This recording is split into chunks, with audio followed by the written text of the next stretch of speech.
Ladies and gentlemen, welcome to the Daily Dizzle for Wednesday, December 29th, 2010. We are just 48 hours away from the new year. Hopefully, this last couple days isn't too hard to get through for you guys.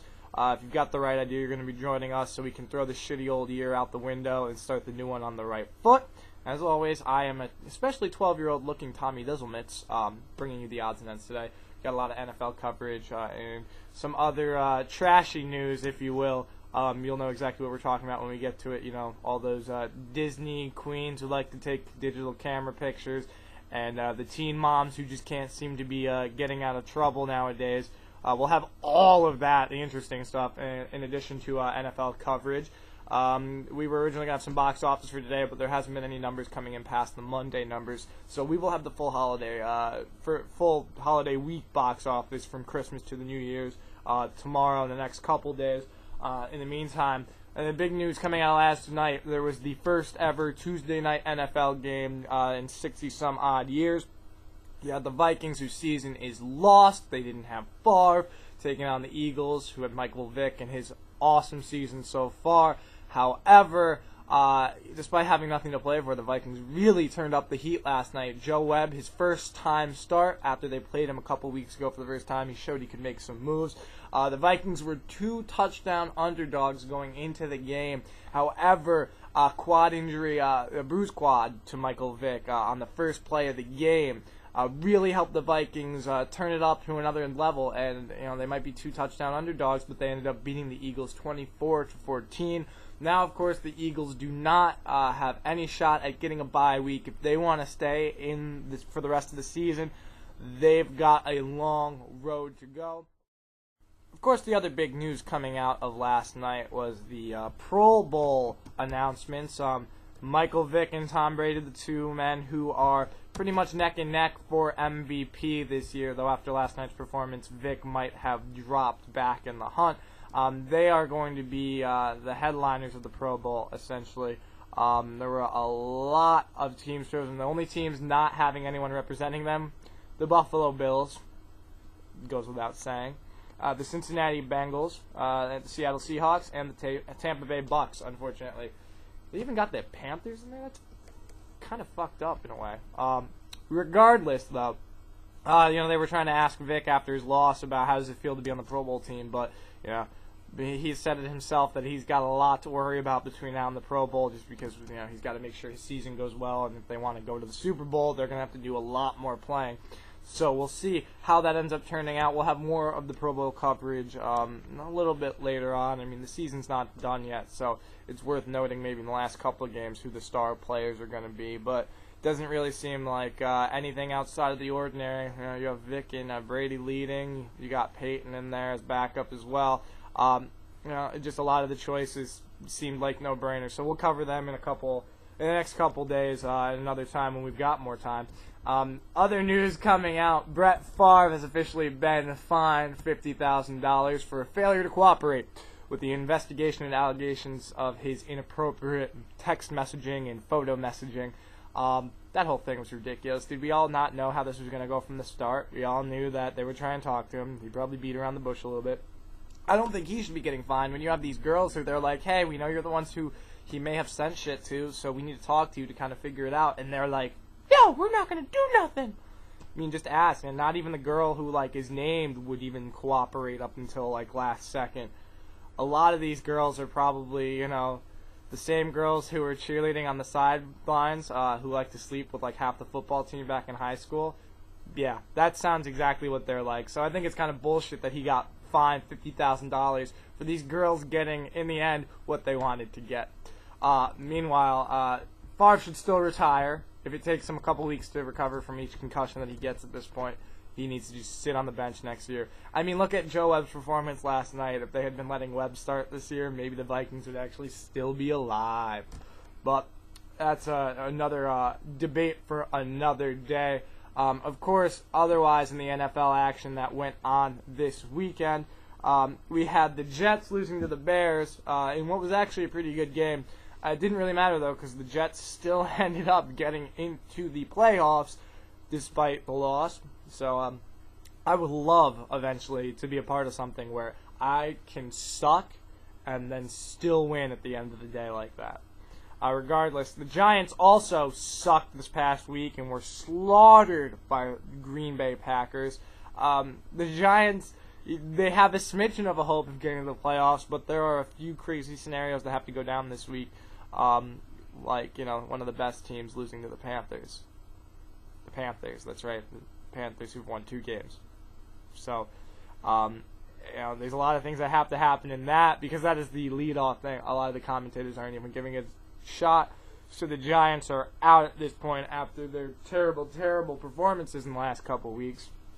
Meanwhile, the other action that we had going on Sunday, due to the fact that Sunday Night Football got delayed, the only other game that was really on in our area, we had the Rams beating the 49ers to guarantee their NFC West title match against Seattle next week.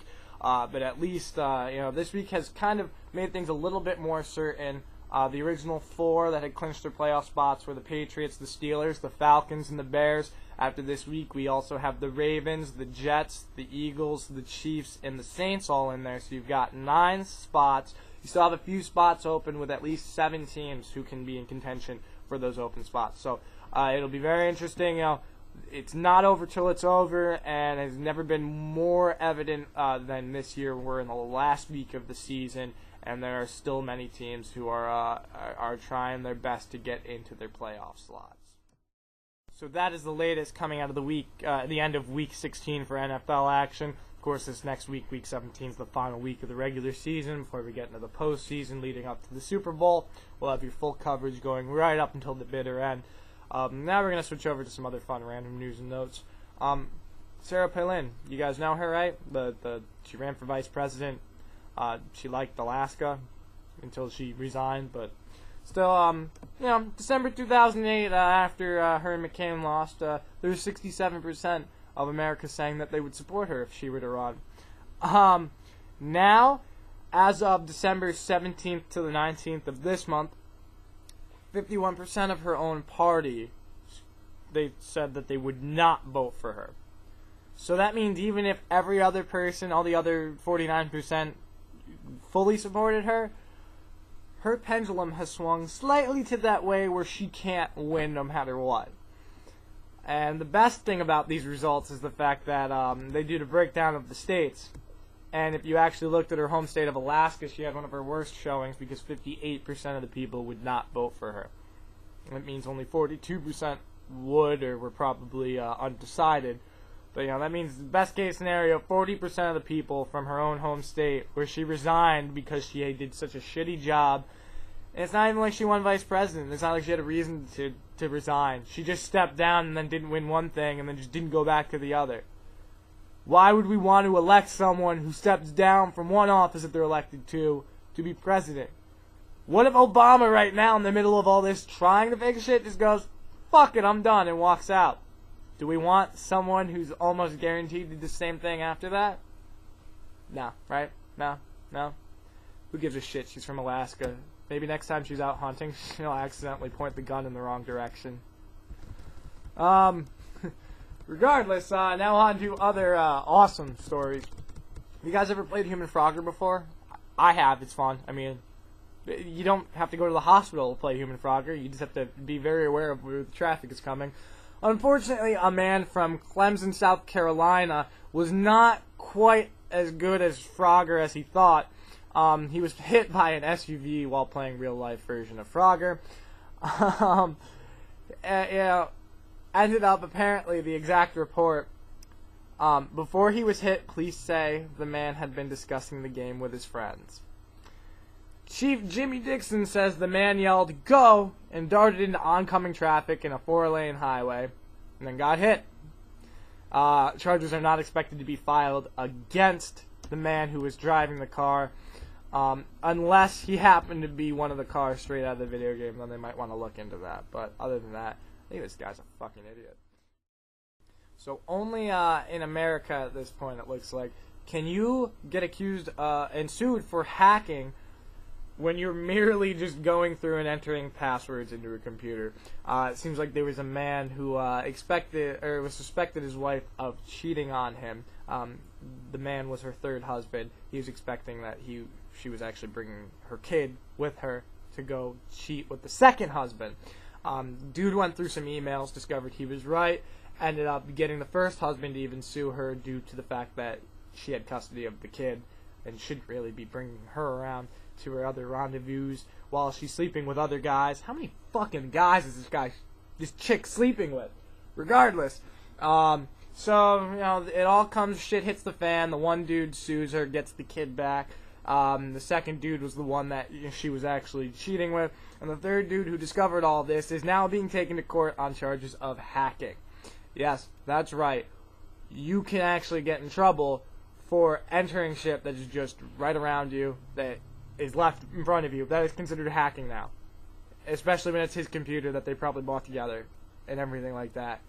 Welcome to America, where as long as you have enough money and enough lawyers, you can make anything seem like a relevant case. Speaking of relevant cases, you guys like Jersey Shore, right? New Year's Eve, in addition to that, of course, every year they've got Times Square going on. ABC is the one to go with, obviously, with Dick Clark, despite the fact that he's probably dead now. I bet they're not even going to announce it until he's, on the air, that he's not real anymore. It is a computer animation of him. Regardless, though, this year, MTV had a big stunt planned, and Snooki from Jersey Shore was starting to talk about it. They were going to do the New Year's Snooki Ball drop. Unfortunately, that has been vetoed because the mayor of New York and everyone else associated with the New Year's festivities don't want the Jersey Shore to be, outdoing the bigness of the regular celebrations. Unfortunately, I'm actually really pissed off about that. I was looking forward to the fact that, Snooki might have been trapped in that ball and it might have, fallen like 10 stories to the ground below, and then we wouldn't have to deal with her ever again. So we are coming down to the last couple minutes of the show, so we're going to try and get through the rest of these news bits as quick as possible. If anyone's on Facebook in the next few days and sees teenage mom jailed, see photos of what she did to her kid, don't click it unless you want a virus. We should all know this by now. Unfortunately, a lot of us don't. Don't click shit you don't know. And a similar thing, the SMS of death has been created for some of the more simple basic cell phones. It can kick you off your network. It can actually end up hijacking the network. It can repeatedly kick you.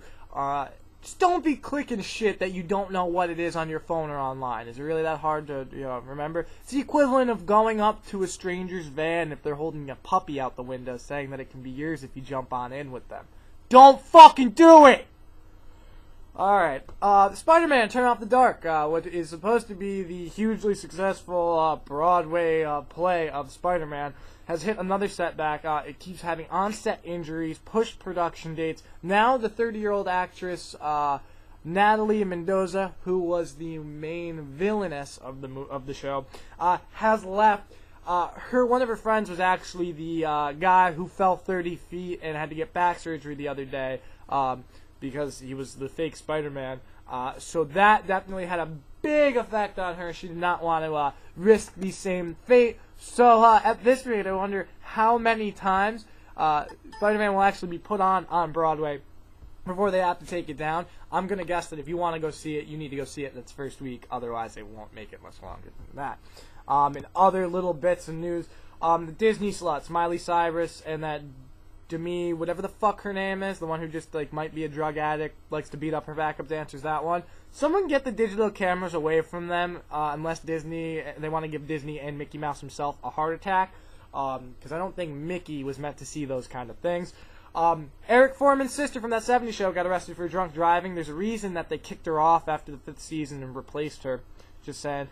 Burlesque, it might have scored some Golden Globe nominations, but that's because Sony actually paid for the members who were selecting the nominations to actually go take a trip out to see Cher live. So yeah, Cher's not really happy about that, considering she's won Oscars based off of her actual performances. Not at all happy that she's got a studio trying to bribe their way up for her. In the final news, I was wondering why they keep going on with Teen Mom. But then you get girls like Amber Portwood, the one who is getting arrested, underage drinking, gets her daughter taken away, gets a tattoo of the daughter. Now she might be pregnant again. God, they should just give her the show and call it White Trash America, and it'll be perfect. That's all the time we've got for today, guys. We hope that you'll join us for the last 2 daily Dizzles of the year in the next 2 days. As always, I am Tommy Dizzlemits. We'll catch you right here tomorrow. Take care.